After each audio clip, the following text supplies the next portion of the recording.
Earlier today, I made a video showcasing the top 10 fastest vehicles in all of Grand Theft Auto Online, and 9 out of the 10 vehicles I showcased were HSW vehicles. Now, if you're a PC player like myself, for the most part, you're not going to have access to these HSW variant vehicles. So, in today's video, I'm going to be showcasing the 10 fastest non-HSW cars. So, let's get straight into it!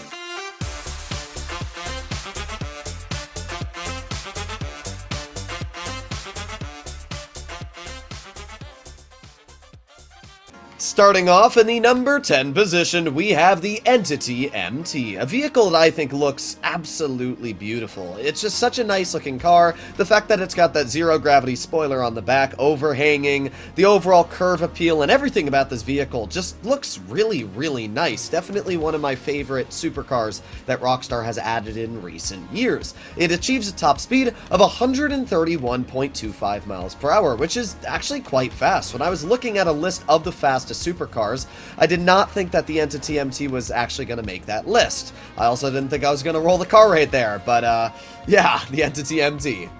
In the number 9 position, we have an incredibly nice looking car, the Lampadati Corsa. This is honestly one of my favorite looking sports cars in the game.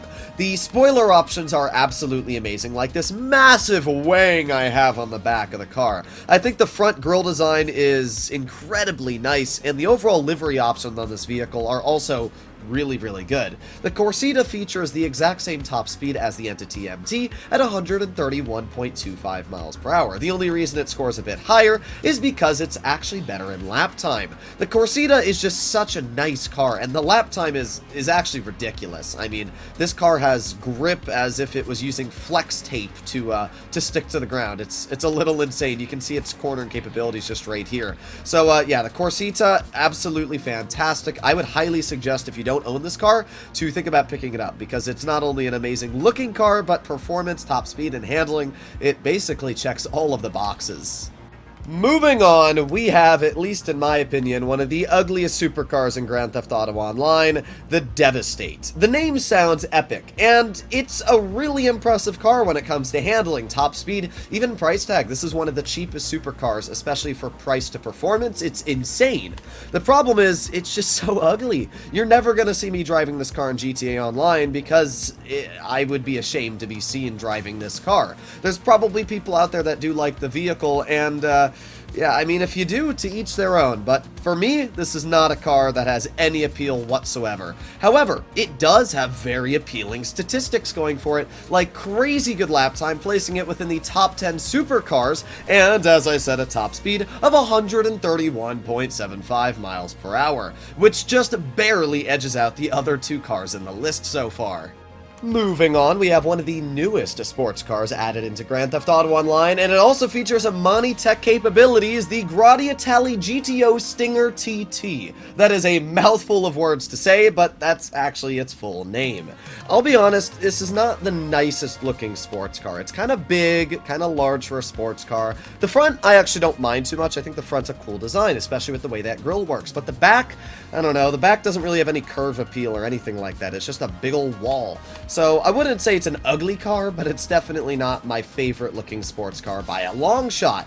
But when it comes to top speed, this vehicle is hella fast, 132 miles per hour. Now, I will be real, it does not feature great handling. So it's got the top speed, but it doesn't have the handling at all. But it is the fastest Amani Tech vehicle in the game, and it can survive a pretty decent beating. This is a really good car to pick up, but it's not cheap, I will say that now. Our next arrival is the Pfister 811, which is my favorite car in the entirety of Grand Theft Auto Online, for a couple reasons. First of all, it does have speed, achieving a ridiculous top speed of 132.5 miles per hour. This car was released before literally every other car on the list we're taking a look at today, and at one point this was the fastest car in the entirety of Grand Theft Auto Online. It's crazy to think about how so many new cars and how the game has changed so much from when this was the the fastest vehicle in all of GTA, to today where it's not even in the top 10 when you add in HSW vehicles. It's a pretty crazy list when you think about it like that. But I just think the Fist Raid 11 looks insanely good. I think it's just such a nice looking vehicle. Add that into the fact that it's only around $1.1 million, and it's a really good price tag for the vehicle itself. The only problem is that Rockstar removed it from the game, so the only way to get your hands on this vehicle as of right now is we're waiting to Rockstar to release it again. So, unfortunate, but I guess that's how it is.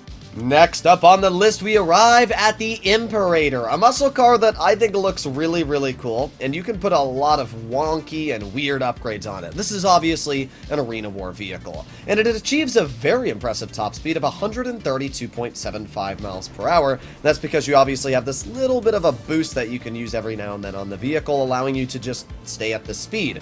This vehicle not only features very good top speed, but it also has great shoving capability, as you can see, just easily pushing cars out of the way, no problem whatsoever. This vehicle also features a dual 50 cal that you can mount on the front of it. It has mortars that you can launch out of the back, which you just saw us absolutely just murder the crap out of that car behind us with. It can drop proximity mines, which is pretty cool.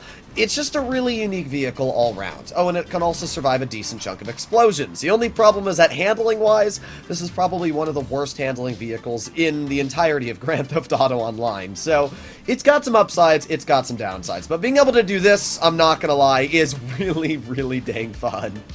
Now we're starting to get somewhere with speed, being the Italy RSX, finally breaking the 135 mile per hour mark. This car is fast, and it also looks really nice, well, at least from the front. I think the front of the RSX is one of the best looking sports car designs in the game. I think the side looks incredibly nice, especially with those custom wheels we have on the car. I think the back of the car, yeah, I don't know. I'm not a big fan of the rear design, and because of that, I don't really drive this car all too much, because obviously when you're driving a vehicle, you're looking at the back of it, unless I guess you're driving in first person, but who's gonna do that? So the RSX is a really cool car. As I said, 135.25 miles per hour for a top speed is really impressive. It's got decent lap time, and overall, not bad handling for what it is, but I will say this is the most expensive sports car in the entirety of Grand Theft Auto, so it's a pretty penny to get your hands on this level of speed, especially when the Pariah exists. I just suggest to buy that. And speaking of the Ocelot Pariah, it is next up on the list, achieving a top speed of 136 miles per hour. The Ocelot Pariah not only achieves a higher top speed than the RSX, is not only cheaper on price tag at 1.4 million compared to the 3.5 mil the RSX's, which is just ridiculously stupid, but the Pariah also has better lap time. So yeah, apart from the difference in looks, I would just say purchase a Pariah over an RSX literally any day of the week. If you don't own a Pariah, it's an absolutely amazing car, and I would definitely suggest to buy it. It looks really nice. That's the first thing I'll say about the car. It's got great customization. You got so many different spoiler options you can put on the vehicle. It's got cool liveries. It's just a really nice car in general when it comes to customization. And when you add that into the fact that it's also like the fastest sports car in the game, it's just a really, really good car in general, and I'd suggest to pick it up. And finishing today's video off in the number 1 position, we have the ZR380. This is the only car in the entire list to break 140 miles per hour. Compare that to HSW vehicles, and the slowest of the slowest HSW cars are going 135 to 140. And this vehicle just barely edges out 140, and the only reason it can reach that is due to the fact it has a little bit of a speed boost you can use every now and then. Apart from that, it's probably going around 130-ish. But the ZR380 is a really fun car to drive. It does have a ram, which, as you can see, absolutely sends cars. It also has completely bulletproof protection from the front of the vehicle and can survive upwards of 3 to 4 homing missiles, which is actually rather impressive. The ZR380 is one of the best armored vehicles in the game due to the protection it features, the fact that it's just an incredibly nice looking car, it's fast, it's kind of a jack of all trades, and I would definitely suggest to pick it up if you don't have one already. If you play on PS5, this vehicle, as I said, is just not even fast compared to a lot of the HSW cars, but when it comes to PC players, this is as fast as it's gonna get. I'll see you all in the next one. Bye-bye.